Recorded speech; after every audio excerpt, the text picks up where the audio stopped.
Here we go.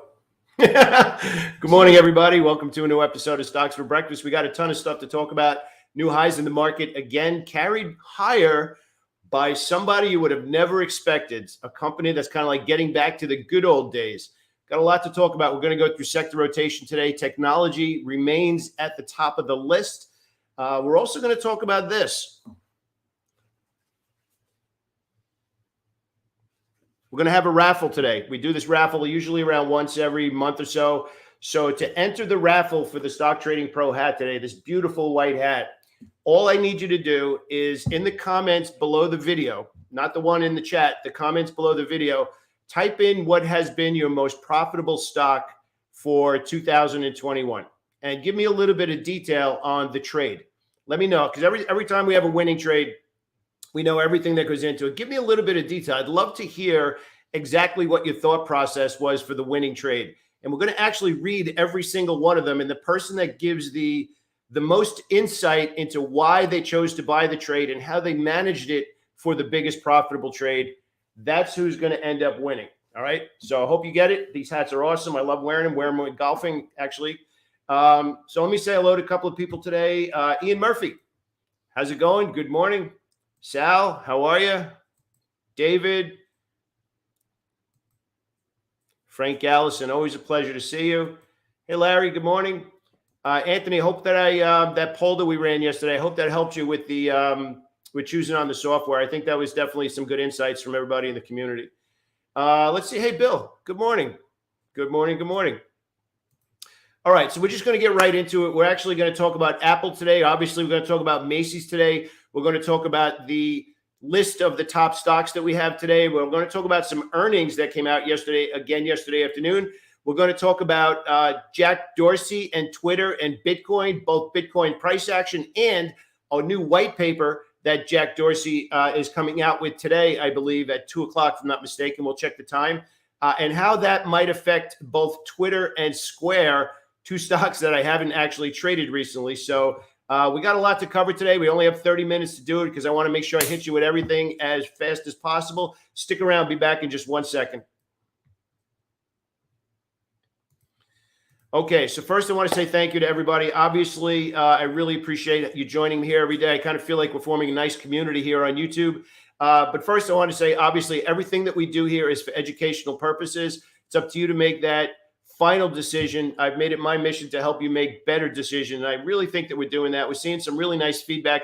I'm actually getting some nice comments as well, as we're kind of like turning on the light bulb for some people and some stuff that they might not have known before. If you are not a member of our Facebook group, it's a free group. We could have some more conversations like we're doing right now. You'll find the link in the description. Scroll all the way down in the description and you'll see a link to join Top Trading Pros, which is our Facebook group. We're actually going to be introducing some new stuff, some Forex as well, options trading stuff as well, some crypto stuff as well. So scroll all the way down. It's a free community. I'd love to see you on the other side. Have to make sure I say hello to my buddies here. Pam Hicks, good morning. John Weinberg, love to see you on these calls. Really appreciate it. So we're going to get right into it right now. Obviously, one of the biggest stories yesterday was actually very serendipitous, I guess, that we did a video on Apple yesterday, broke down Apple because they finally decided to let people get in there and work on their own computers using Mac parts. Now we shift over into the Apple autonomous vehicle, which has obviously been a rumor for a while now. So we're going to get into that. But first, let's actually talk about Macy's and Kohls just exploding yesterday. Macy's, I just want to show you this. This is kind of cool. This is the list of the top stocks. Again, this is what I give to our private community every day. These are the stocks that meet the perfect criteria. Then you need to go in and determine whether or not they have trade setup. So perfect criteria, then trade setup. So I want to make this super clear for everybody. There's I think one big step that a lot of people are missing, which is, okay, let's say you have your edge. Just because a stock meets the criteria of the edge doesn't necessarily make it a trade yet. So you have the edge, the scan, and then the trade. So you need to make that third step, that this list that I'm showing you right now, these are stocks that meet the perfect criteria. Then you have to go and determine, is it close to the optimal entry? Because remember, a stock could meet all the criteria, look exactly what you'd want it to be just based on running the scan. Then you have to go over to the stock and say, is it too extended? Is it the perfect spot right now? Remember, this is something that we're trying to teach everybody every day. How close am I right now to the optimal entry? That's the second pillar, which is tape reading. So I'm going to pull this up on the screen again, give you a chance to take a snapshot. So you can see Macy's was just pretty darn exciting that Macy's was at the top of the list yesterday. But I think one of the big things we're talking about too is you can see how much consumer cyclical is in this list right now, as well as technology. We're actually going to talk about technology today. Home Depot is actually a little bit overextended. Etsy has been pretty darn good. Airbnb actually traded into what we call a bullish U-turn yesterday. Asana is actually in the list, but it's been kind of sideways for the better part of, let's say, about a month or so after ripping to the upside after last earnings. We'll take a look at that stock in a second. And CVS actually had some interesting news yesterday. If you didn't see the news on CVS yesterday, they're closing 900 stores in the next 3 years, which essentially comes down to about 10% of their open stores right now. And the stores that are going to remain are going to have a lot more geared towards healthcare, healthcare services. So it's interesting. And that usually translates into a bullish move for the stock. So we have to make sure we keep an eye on CVS. Not the most volatile stock, where it might be something we're trading every day. However, it is that's a pretty good news story. So we're going to keep an eye on that. So I just want to remind everybody, because I really want everybody to have a chance to win this. We're going to have a raffle or a contest for the hat today, a white Stock Trading Pro hat. All you need to do below the video in the comments, not in the chat, in the comments below, tell me about your most profitable stock for 2021 and give me as much detail about it, why you liked it, why you bought it, how you managed it, and why it became your most profitable stock. So I really want everybody to have a chance to get the hat. All right. So let's head on over. We're going to actually take a look at some big headlines for today, actually. We're going to work our way over into what I believe are going to be some interesting things. So again, obviously the S&P had another record, but this is the big deal, Macy's and Kohl. So I just want to make sure we zoom on over to that in the charts, and we're going to get into it in a second as well. So obviously we've been harping on and really beating into the fact that the market was in an uptrend and we're kind of still stuck in this box, and we just can't quite get above the box. You can see that we're actually over here, which means that we're working our way up the power pyramid to now sector and industry groups by themselves. That's pretty interesting. Now, this is really one of the drivers. Well, you know what? Let's actually take a look at Macy's chart, first of all. When's the last time we got a chance to work a chart in Macy's and just continue to see pushes and pauses? And actually, you know what? I want to come back on the screen here for 1 second, because we did, if you didn't happen to catch it the other day, we did a live stream at night, which we're calling Working the Charts. It was actually episode 1. We're going to keep doing it. Macy's is actually giving us a pretty good example here of understanding that when you work the chart and then it breaks the downtrend and you draw that box, there's only one thing that can happen. It stays in that box and either validates it or breaks to the downside. And I'm gonna work this chart with you right now because it's actually pretty cool. So you don't want to go through any price action, and this is where it actually broke this downtrend.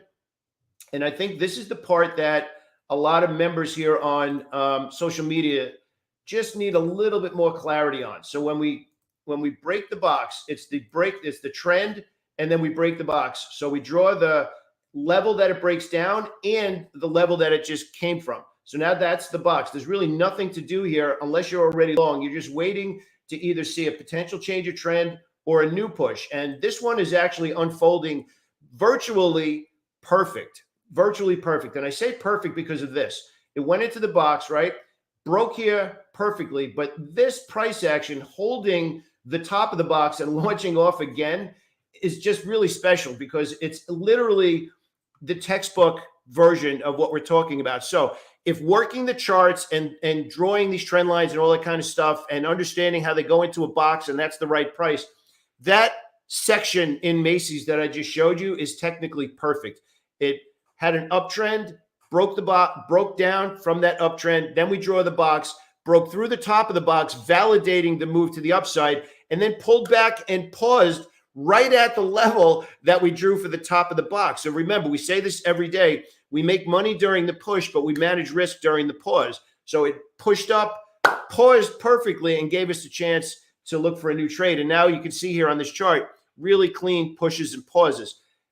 The difference between Macy's and maybe some of the other stocks that we actively trade every day is after the push, it kind of goes sideways for about 2 weeks. So this is a little bit of a longer term trade.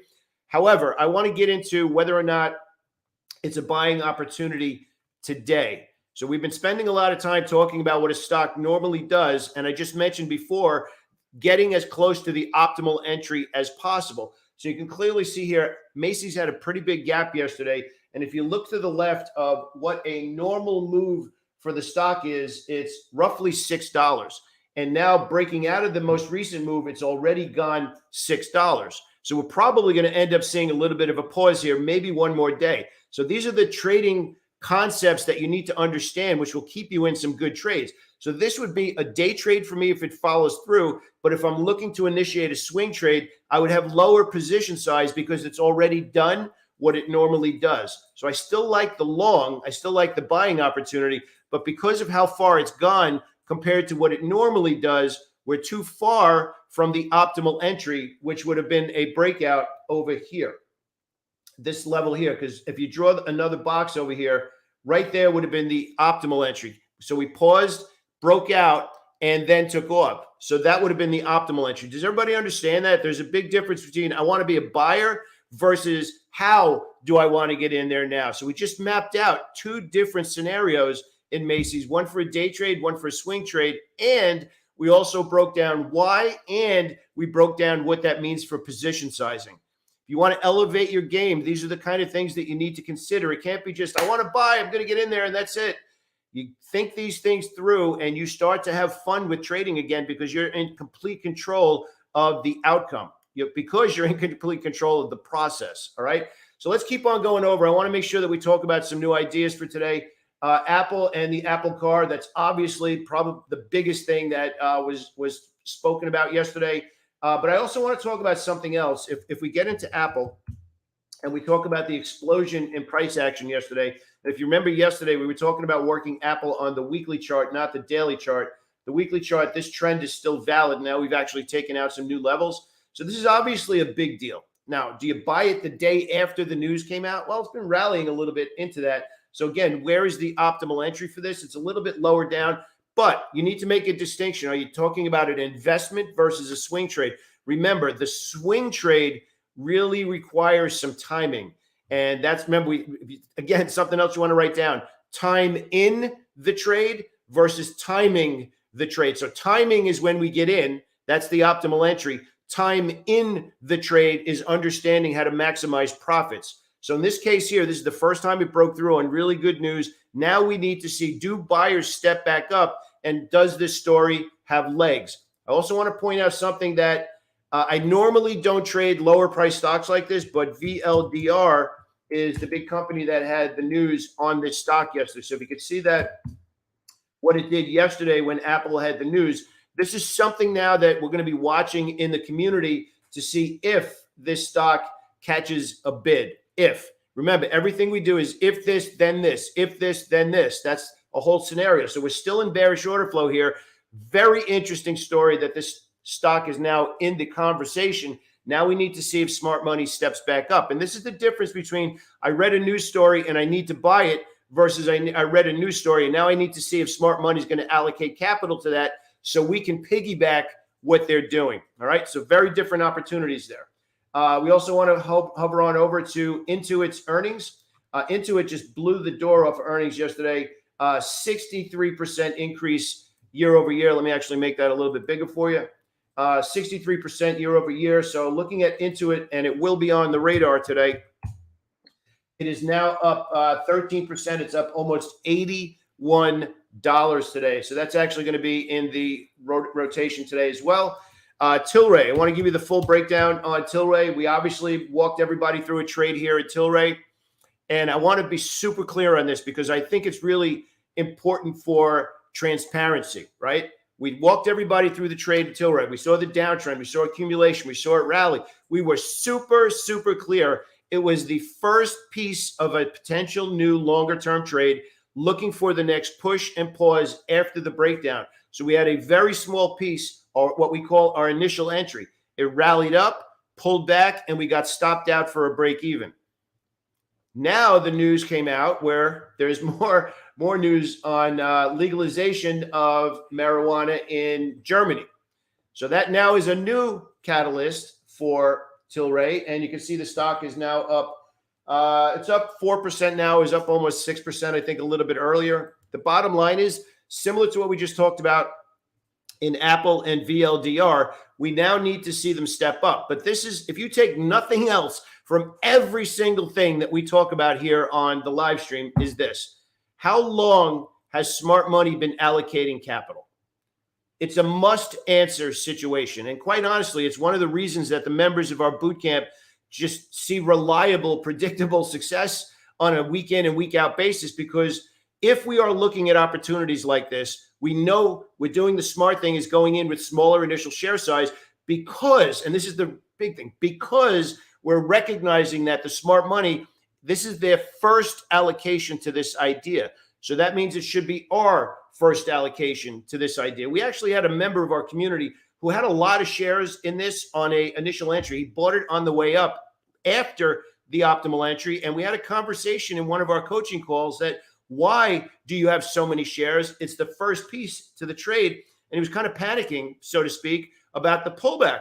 And we walked it through about, why do you have so many shares? If you're panicking on that, that means that you have too many shares for your initial entry. And we basically walked him through why it might be the smartest thing to reduce his position size and then look to add when you get positive feedback. So we actually saved him a lot of money just by walking through the correct position size based on the current order flow.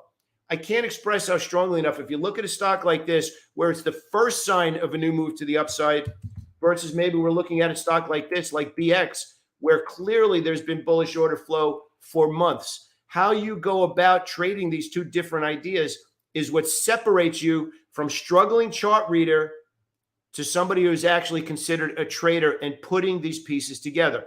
Again, I'd love for you to write this down. How we build arguments for accepting risk is what separates us from a chart reader who's just looking for patterns to a trader who's looking to justify taking the trade.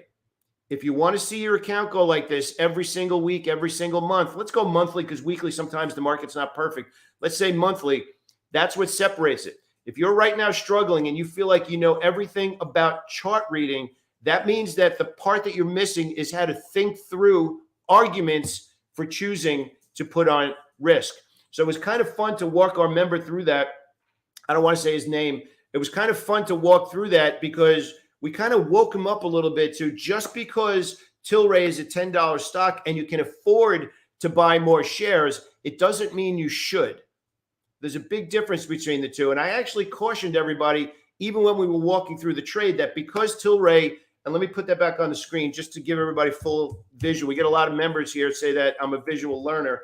Just because it's $10 and you can afford it, you still need to go into the tape, read the order flow, determine how long smart money has been buying this stock. And then it's our job, again, write this down. It's so important. It's our job to piggyback and then mimic what the smart money is doing. We don't need to predict. It's our job to read the order flow, then read the tape to determine how long we are near the optimal entry. I can't stress this. Trading becomes fun when you're in control of the process. If trading is overwhelming to you right now, that means that your process is too complicated. There's no other way to say it. If you feel like when you look at the market, there's just too many choices, you need to narrow it down to what's a priority. And our priority in our community in the bootcamp is order flow. Everything comes from order flow. So I'm telling you that we put this trade on, we built the argument, the stock came back down, and we got out. No big deal.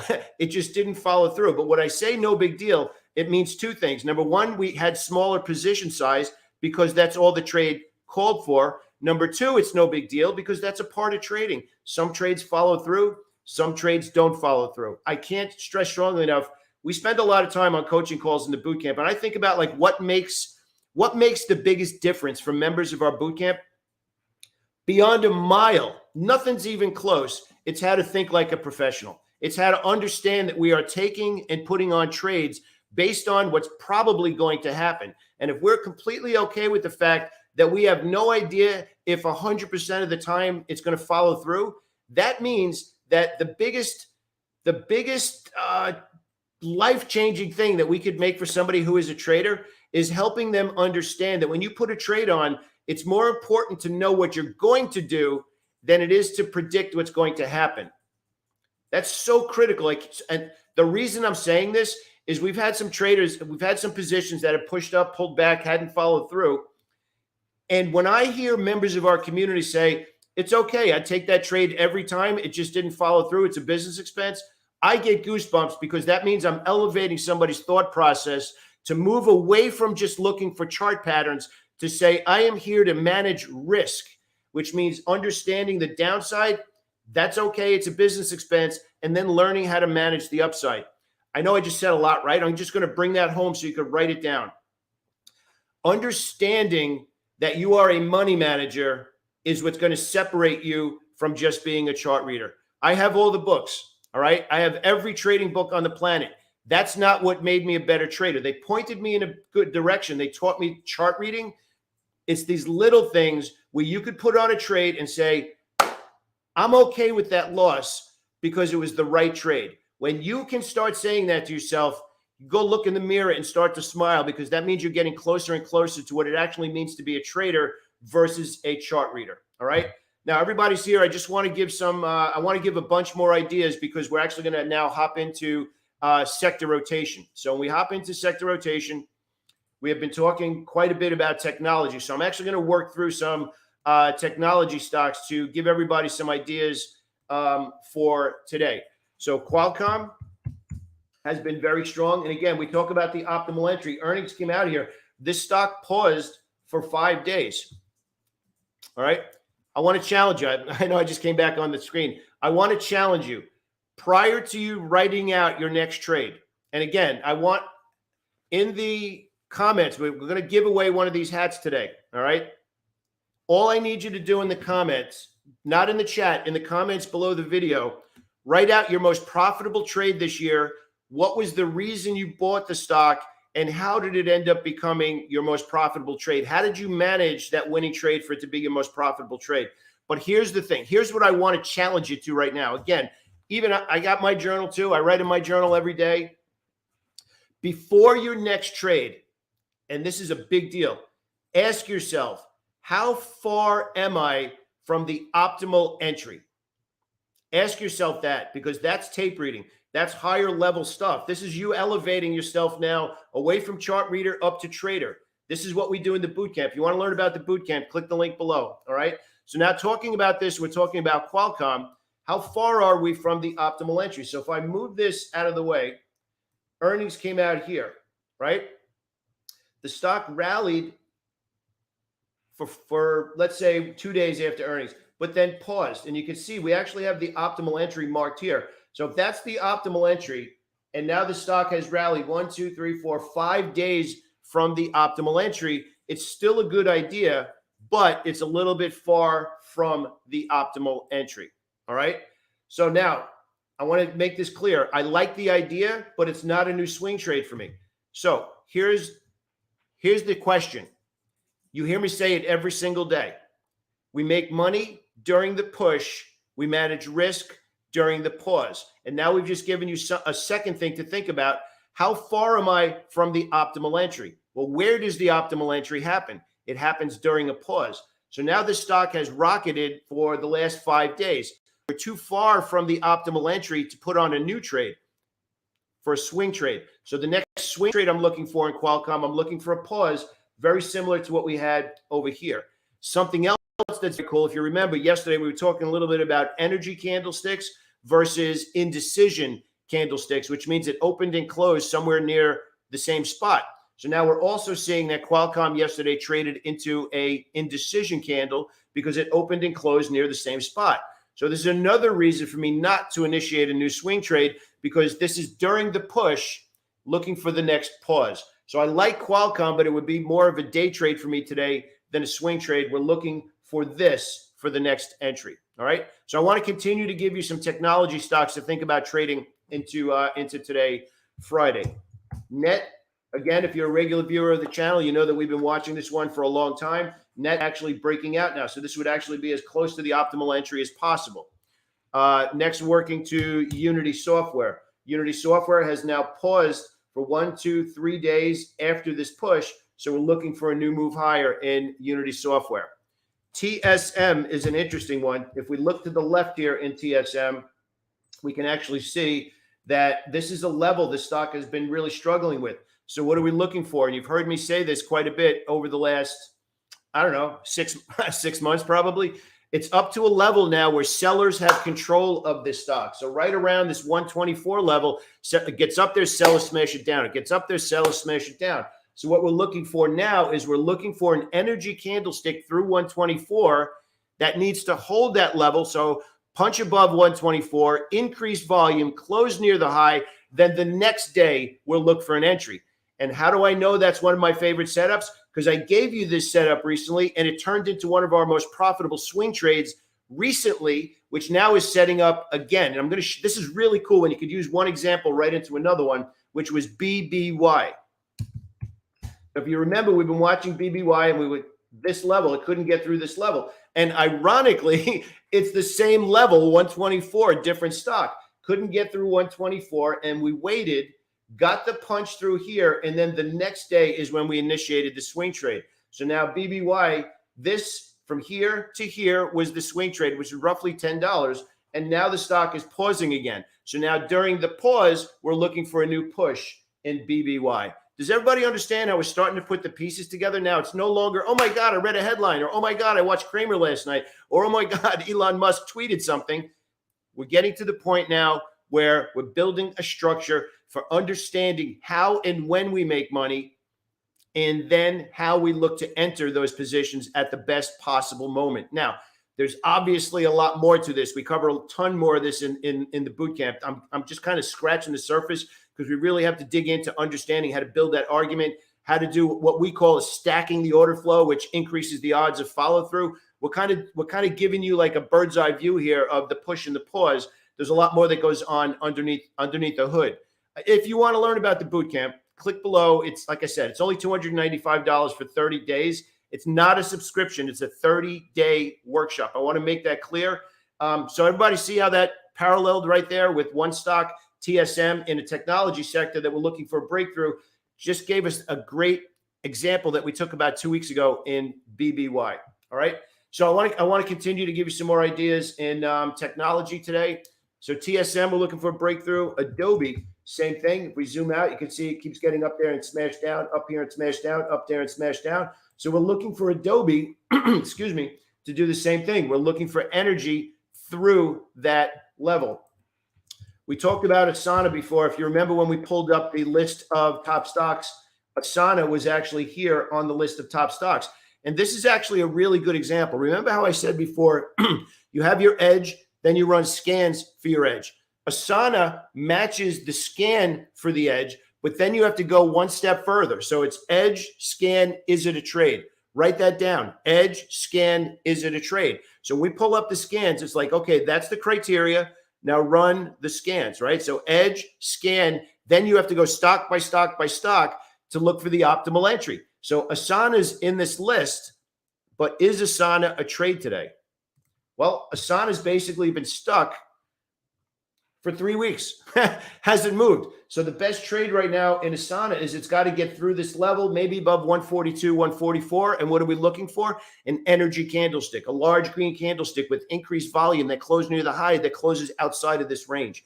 See how we're starting to put the pictures together? This, I can't tell you enough. This is where trading becomes fun, because now it's just not, oh, is that a flag pattern? Is that an ascending wedge?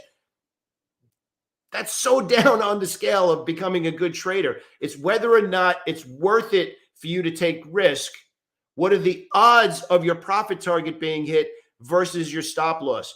That is what is going to make you a trader. If you are struggling right now and not seeing consistency, it's one of two things. Number one, you're probably trading scared, and you're trading scared because you're watching every uptick and downtick, every uptick and downtick.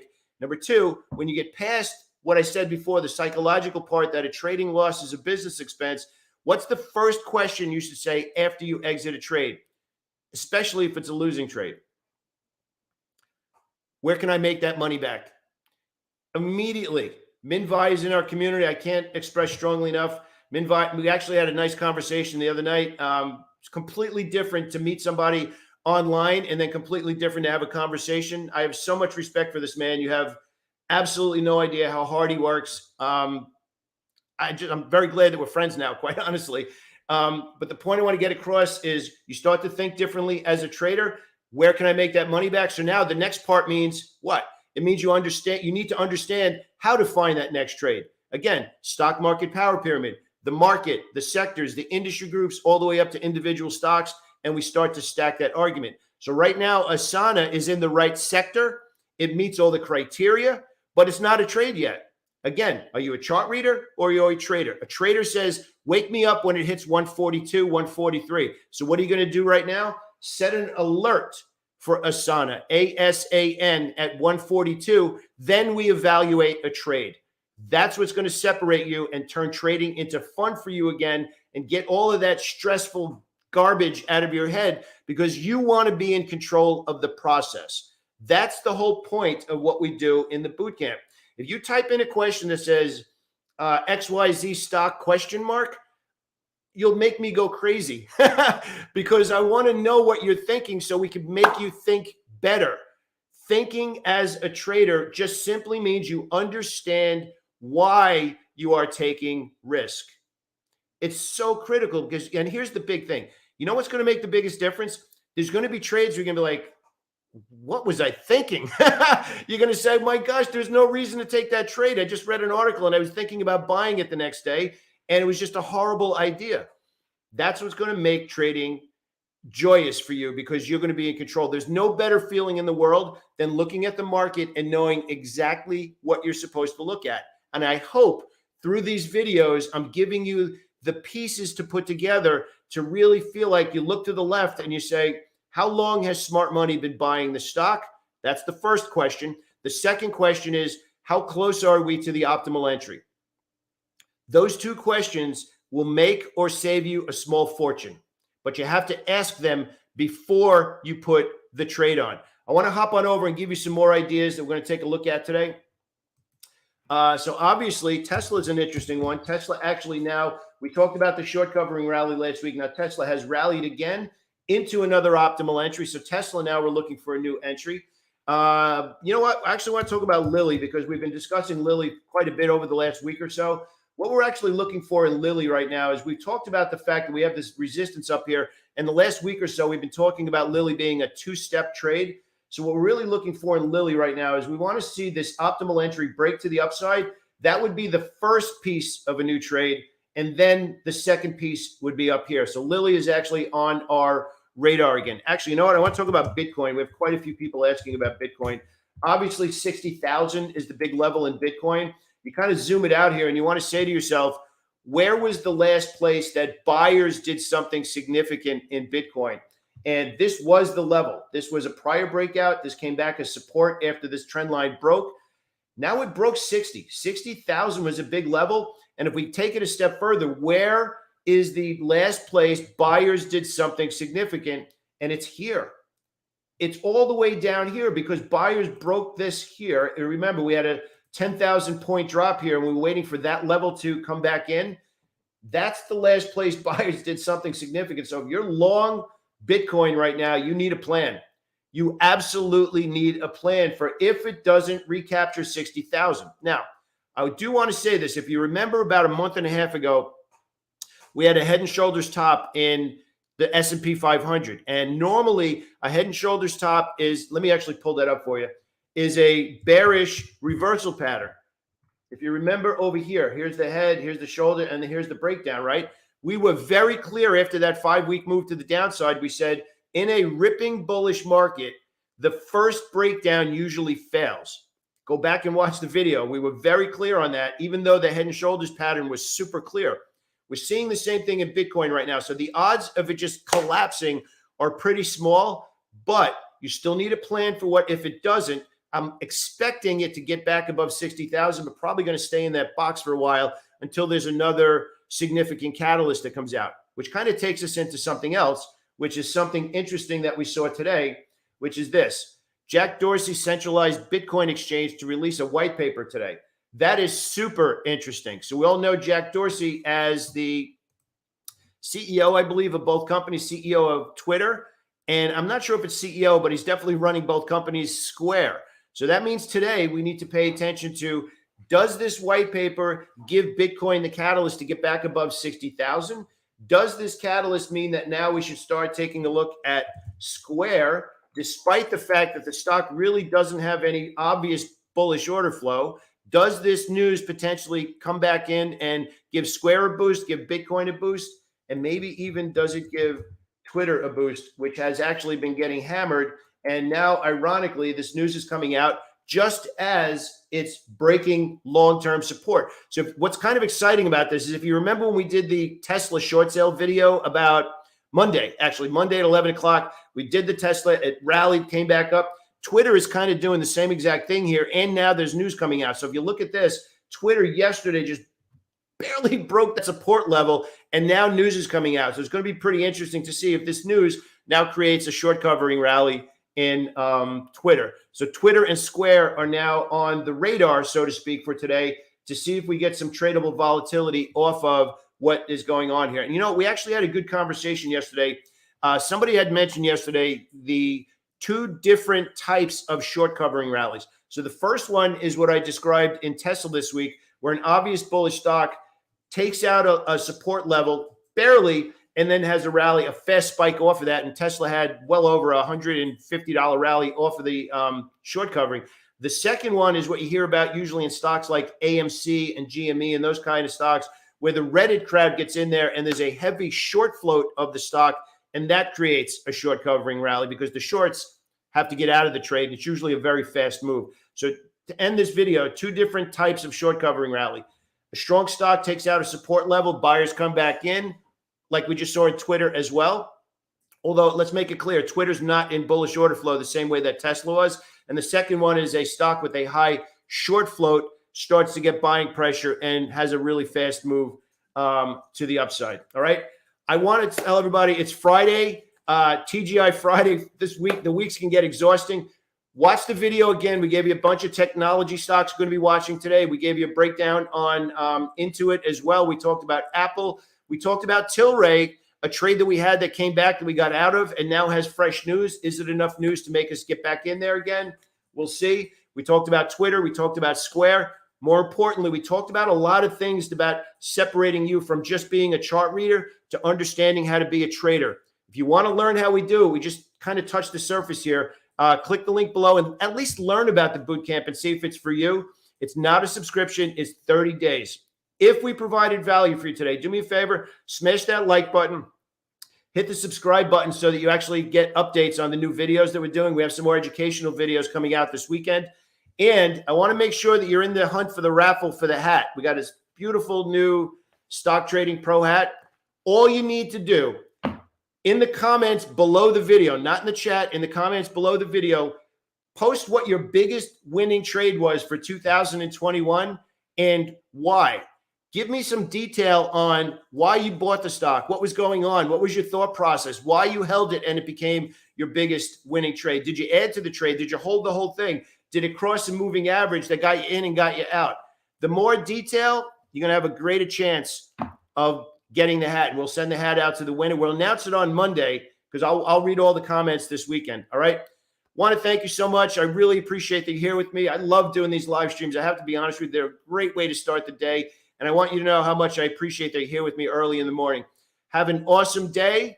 Manage risk today. If the market gets a little bit tighter, today might be a PPC day, preserve precious capital. We will see if the market internal, especially for day trading, work their way into a bullish environment. You can be sure our community will be in there making some money. Have an awesome day, everybody. I'll speak to you soon. Be awesome today.